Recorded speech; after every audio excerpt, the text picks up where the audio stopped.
काय हो मंडळी, दिवाळीचा चिवडा पण तुमच्या घरात खूप उरलाय का? कोणी खात नाही का? तर चला असा झटपटीत चटपटीत पदार्थ बनवला ना, भाजी पोळी कमी आहे आणि चिवडा जास्त खातील तर अशी चिंचेची चटणी मस्त बनवून ठेवायची फ्रीजमध्ये. ती महिनाभर काही होत नाही, मस्त डबा भरून ठेवायची.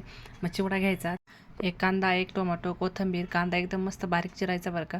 कांदा टोमॅटो बारीक चिरून घ्यायचा, कोथिंबीर चिरायची, मस्त चिवड्यामध्ये कांदा टोमॅटो घालायचं आणि बारीक चिरून घालायचं. म्हणजे एकदम भारी लागतं. बाहेर आपण ओली भेळ खातो ना, तशी एकदम मस्त अशी ओली भेळ लागते.